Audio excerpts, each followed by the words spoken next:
நம்ம லைஃப்பில் ஒரு பர்சன் இருப்பாங்க. இந்த வீடியோவை ஃபுல்லாக கேட்ட உடனே உங்களுக்கு யார் ஞாபகம் வருதோ அவங்களுக்கு ஷேர் பண்ணுங்கள். ஹே, இந்த வீடியோ உனக்காக தான். First of all, I'm lucky to have you as my best friend. கொஞ்ச நாளைக்கு முன்னாடி நம்ம 2 பேரும் பக்கத்தில் இருந்தோம். இப்போ அடிக்கடி வந்து மீட் பண்ண முடியாத டிஸ்டன்ஸில் இருக்கிறோம். நம்ம 2 பேரும் ஒன்றா இருந்த டேஸ் அதை என்னால் மறக்கவே முடியாது. நம்மளோட ஃபர்ஸ்ட் மீட்டில் நீ என்னோட இவ்வளோ க்ளோஸ் ஃப்ரெண்டாக ஆகுவே அப்படின்னு நான் நினச்சி கூட பார்க்கல. ஃபர்ஸ்ட் ஸ்ட்ரேஞ்சராக ஸ்டார்ட் ஆன நம்ம ரிலேஷன்ஷிப் இப்போது நீ இல்லாமல் லைஃபே இல்லைன்னு யோசிக்கிற அளவுக்கு ஆகிடுச்சு. இதுதான் மேபி காடோட டெசிஷன் போல். நான் எவ்வளோ சண்டை போட்டிருக்கேன் அவங்க கூட, எவ்வளோ உன்னை கஷ்டப்படுத்தியிருக்கேன், ரொம்ப ஹார்ஷ் வேர்ட்ஸ்லாம் யூஸ் பண்ணி உன்னை திட்டியிருக்கேன். ஆனாலும் என்னோடய சிச்சுவேஷன் அண்ட் மென்டாலிட்டி புரிஞ்சுக்கிட்டு அது என் கூடவே நீ வருவ. உன் கூட அவ்வளோ சண்டை போட்டிருக்கேன். சம்டைம்ஸ் உன்னை நான் புரிஞ்சுக்காம கூட நிறைய திட்டியிருக்கேன்.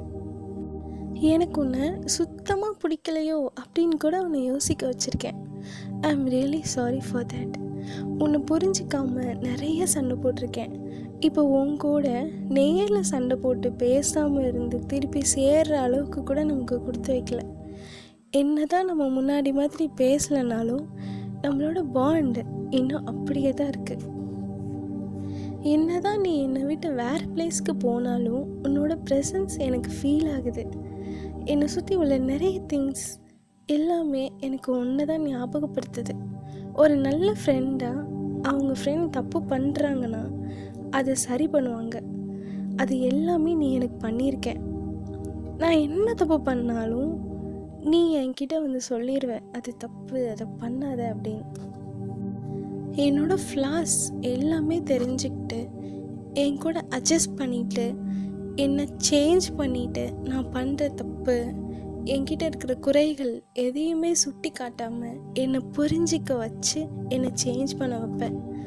நான் உனக்கு ஏதாச்சும் அட்வைஸ் பண்ணாலும் அதை அக்செப்ட் பண்ணிவிட்டு எனக்காக அதை சேஞ்ச் பண்ணிப்பேன். என்னை ரொம்ப பாசமாக பார்த்துப்பேன். நான் அழும்போதெல்லாம் என்னை குழந்த மாதிரி வந்து பார்த்துப்பேன். நம்ம டாம் அண்ட் ஜெர்ரி மாதிரி நம்ம 2 பேரும் ரொம்ப சண்டை போடுவோம். பட் நீ இல்லாமல் என்னாலேயோ நான் இல்லாமல் ஒன்னாலேயோ இருக்க முடியாது. நம்ம ஒன்றா இருந்தாலும் சண்டை போட்டுட்டு தான் இருப்போம். உனக்கு நிறைய ஃபீலிங்ஸ் அண்ட் ஹர்ட்டிங்ஸ் இருக்கும். எல்லாத்தையுமே எனக்காக மறைச்சிட்டு என்னை சிரிக்க வச்சுட்டு என்னை ஹாப்பியாகவே வச்சுப்பேன். என்னை பார்த்தே என்னோடய சிச்சுவேஷன் அண்ட் ஃபீலிங்ஸு எல்லாத்தையுமே கண்டுபிடிச்சிருவேன். நான் ரொம்ப உடஞ்சி போயிருக்கும் போது உன்கிட்ட வந்து என்னோடய ஃபீலிங்ஸை சொன்னால் நீ புரிஞ்சுப்ப அப்படின்னு எனக்கு தோணும். அந்தளவுக்கு நீ என்கிட்ட உண்மையாக இருப்ப.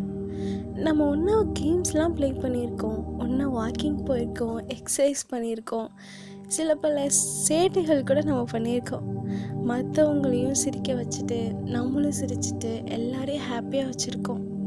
ஏதாவது ஒர்க்ஸ் இருந்தால் கூட நம்ம 2 பேரும் சேர்ந்தே செய்வோம். நம்ம நிறைய என்ஜாய் பண்ணியிருக்கோம். பட் அந்த டேஸ் எல்லாம் திருப்பி வராதா அப்படின்னு தோணுது. வந்தால் நல்லா இருக்கும்ல. லைஃப் லாங் நம்ம பாண்ட் இப்படியே இருக்கணும்னு நினைக்கிறேன். நீ என் கூடவே இருக்கணும்னு ஆசைப்பட்றேன்.